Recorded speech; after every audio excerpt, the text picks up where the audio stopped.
নমস্কার বন্ধুরা, welcome to my channel SB explorer. তো বন্ধুরা, সকলকে জানাই শুভ সকাল।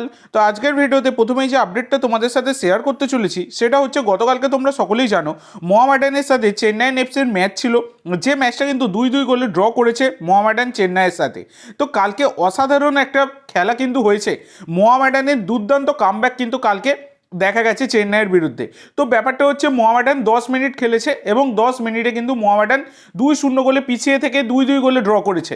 তো মনবীর সিংয়ের দুর্দান্ত গোল, যেটা কিন্তু 2-1 করে দেয় মোহামেডানকে, এবং মোহামেডান তারা কিন্তু 1 গোল পায় এবং তারপরে আবার একটা পেনাল্টি থেকে গোল করে দেয় কিন্তু লালরেমসাঙ্গা।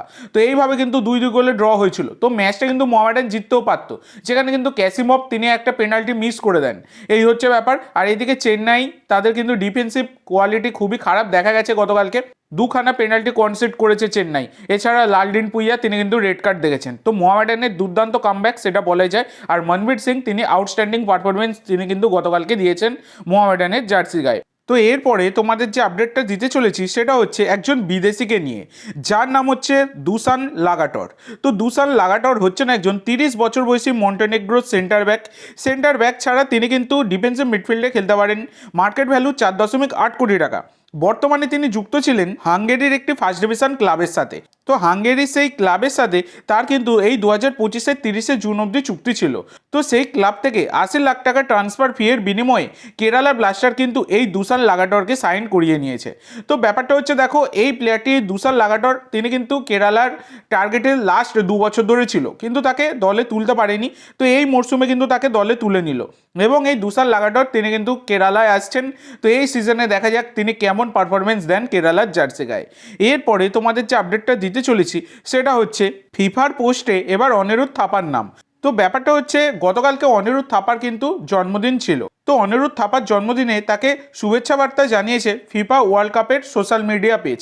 তো ফিফার পোস্টে কিন্তু এই অনিরুদ্ধ থাপার নাম, এছাড়া তারা যে ক্যাপশনটা দিয়েছে সেখানে তারা লিখেছে ইঞ্জিন অফ ইন্ডিয়ান টিম, এইটা কিন্তু তারা উল্লেখ করেছে, যেটা কিন্তু অবশ্যই অনিরুদ্ধ থাপার জন্য একটা বড়ই সুখবর সেটা বলাই যায়। তো এরপরে তোমাদের যে আপডেটটা দিতে চলেছি, এবার কিন্তু জেসন কামিন্স মোহনবাগানের তারকা স্ট্রাইকার তিনি কিন্তু কিছু বিস্ফোরক মন্তব্য করলেন। তো ব্যাপারটা হচ্ছে, তোমরা সকলেই জানো সেই ডার্বি ম্যাচ নয়, তার অনেক আগে থেকেই ইস্ট বেঙ্গল তারা কিন্তু মানে মোহনবাগানকে সুবিধা পাইয়ে দিচ্ছে রেফারি, অনেক রকম কথাবার্তাই তারা বলছে। এছাড়া তারা কিন্তু তোমরা জানো কেন্দ্রীয় ক্রীড়ামন্ত্রীর দ্বারস্থ হতে চলেছে, যে রেফারি নাকি পক্ষপাতিত্ব করছে, মোহনবাগানকে বেশি সুবিধা এনে দিচ্ছে, এইসব মন্তব্য কিন্তু ইস্ট বেঙ্গল অফিসিয়ালরা করছে।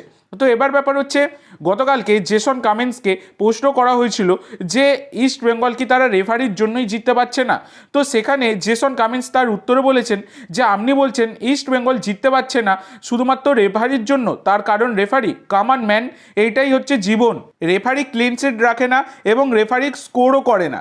এবং তিনি এটা হেসে হেসেই বলেছেন যে রেফারি তিনি কিন্তু ক্লিন শিটও রাখেন না এবং রেফারি গোলও করে না, তাহলে কিভাবে রেফারির জন্য জিততে পারছে না ইস্ট বেঙ্গল, এইটা তিনি বলতে চেয়েছেন।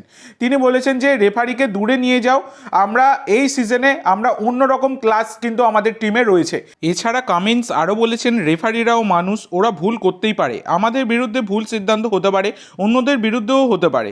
আমরা এই মরশুমে দারুণ ফুটবল খেলছি, প্রতি সপ্তাহে উন্নতি করছি, গোল করার পাশাপাশি ক্লিন শিট রাখতে পারছি, দল হিসাবে দারুণ ছন্দে রয়েছি আমরা, এটা কিন্তু জেসন কামিন্স বলেছেন। তো কার্যত এক হাত নিয়েছেন ইস্ট বেঙ্গলকে এই রেফারিং সংক্রান্ত বিষয় নিয়ে, সেটা বলাই যায়। তো এরপরে তোমাদের যে আপডেটটা দিতে চলেছি সেটা হলো মোহনবাগানের তরুণ গোলকিপার সাহিদ জাহিদকে নিয়ে। তো সাহিদ জাহিদ 21 বছর বয়সী এই ভারতীয় গোলকিপার তিনি মোহনবাগানের রিজার্ভ টিমের সাথে যুক্ত এবং সিনিয়র টিমেও কিছু কিছু সময় তিনি কিন্তু খেলেছেন। তো এই সাহিদ জাহিদ তিনি কিন্তু এবার মোহনবাগান ছেড়ে তার ঘরের ক্লাব, মানে ঘরের ক্লাব এই কারণেই বলছি কারণ তিনি নিজেই কাশ্মীরের ছেলে। তো তিনি তার ঘরের club Real Kashmir FC, I লিগের ক্লাব এই রিয়াল কাশ্মীর এফসিতে তিনি কিন্তু যোগ দিতে চলেছেন। তবে না পার্মানেন্ট ডিল নয়, লোন ডিলের মাধ্যমে। এই যে সিজনটা রয়েছে হাফ সিজন, সেই হাফ সিজনের জন্যই তিনি কিন্তু লোন ডিলে মোহনবাগান থেকে তিনি রিয়াল কাশ্মীরে যোগ দিচ্ছেন। তো এই হচ্ছে একটা ব্যাপার, তো তোমাদেরকে জানিয়ে দিলাম।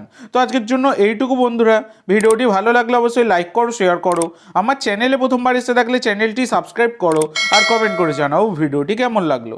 ধন্যবাদ।